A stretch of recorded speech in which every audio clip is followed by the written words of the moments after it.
Hi everybody, I'm going to make another ad hoc video here. It's going to be about compression.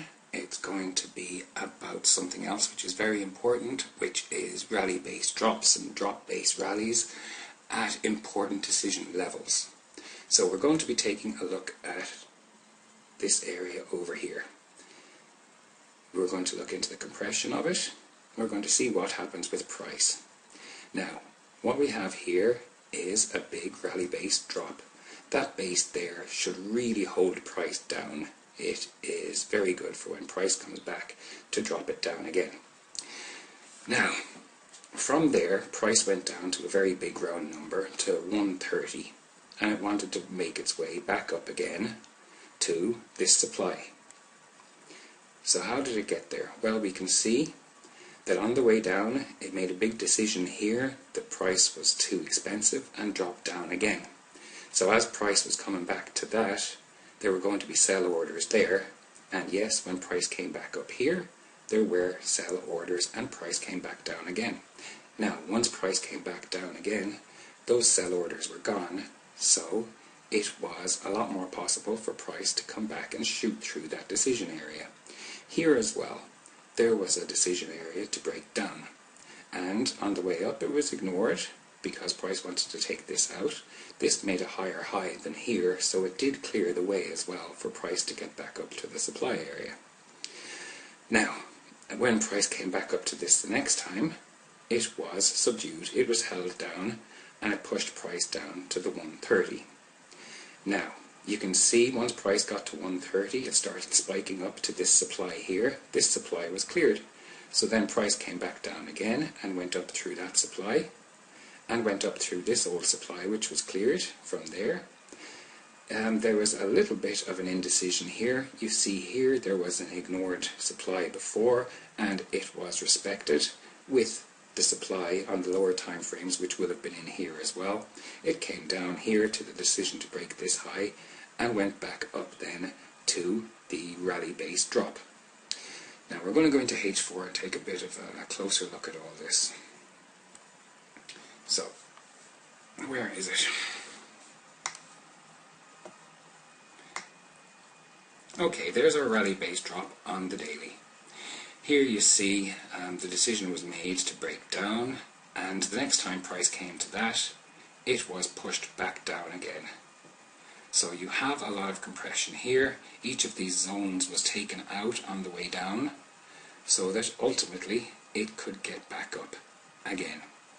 Now, with this being such a very heavy supply here, this rally-based drop, price wanted to find a way for itself to get through all of this here. There were a lot of things in the way.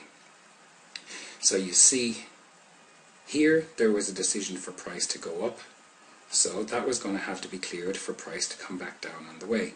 A big pole came up, there was a decision to break this supply, and price went up again into this supply here, and price came back down. Now that actually cleared this demand that was here, and it came down to this flip zone here. So really, there's no demand left anywhere here. There is demand there, but there's no demand along the way from it because it's all been cleared out. So price broke the high of this, and what did it do? It came right back down to this demand. Now, there were of course buy orders left there as price shot up away from it. Now these buy orders have been used up, so they won't be there the next time. So then price shot up from there. There was very little demand left or supply left here. You see the price after it left, it actually spiked up into that supply there. So this supply was weak and price was able to go through. Now it came up and up and up to this point. Now this is a great point. This is where we get into the rally-based drop and drop-based rally at important levels. What we see is over here we have the low of that flag that's there, and price did decide to break that low. Now, where price decided to break that low is very important. We'll zoom into the lower time frames here on this. Over there. 5. Now let's zoom out. So okay, there is the low of the whole flag, which is above, and you'll see the price actually broke the low of that. And then, now of course that could have been a fake out, price could have come right back up, but there's something really important in here. Let's zoom in on this.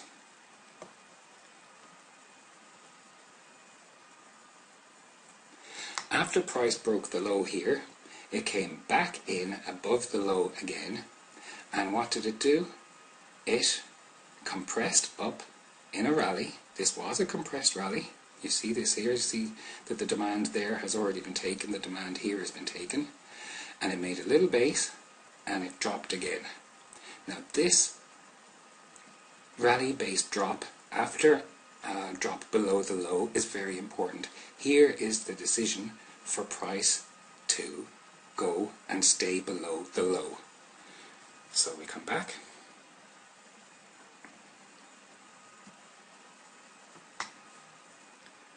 Over to here. Now, there's where price hit the rally base drop after the break of the low. Very important level. But all of this was still going to be in the way. Price wasn't just going to shoot all the way down through here, because you had this resistance becoming support here. You'll see in here in the lower time frames that there will have been a drop base rally for price to react to, and it will have come back up in here. Now you see the price on its way down has been compressing up and compressing up, so there was very little supply in any of this. Now price came down to here, which was a clear and defined demand, and price wasn't just going to shoot through that. So it came back up again through this compression and into this supply area again. You will see a very nice supply, a nice rally-based drop inside this in the lower time frames where price reacted to. Now, price came back up. Now, it was always going to be in trouble here. Here was a new demand. So price was going to react to that demand here. You'll also see here that there is a supply which was ignored on the way up. So on its way back down, it was respected. That supply became demand and price came back up again. Now, as I say, price then got back up into the supply which was here, and it had to react to this demand and came back up again. Now you see in here the price was spiked both ways. This supply was all taken out and this demand was all taken out. But you will see that this demand was taken. That was already spiked, the buy orders were gone. This demand was taken, the buy orders were gone. This demand was taken, the buy orders were gone. And here we had a lower low on this, which actually helps bring price down. But you will actually see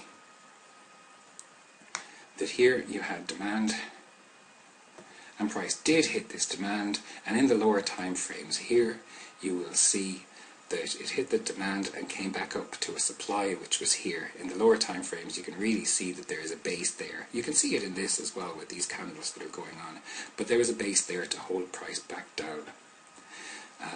And price shot down and came right down into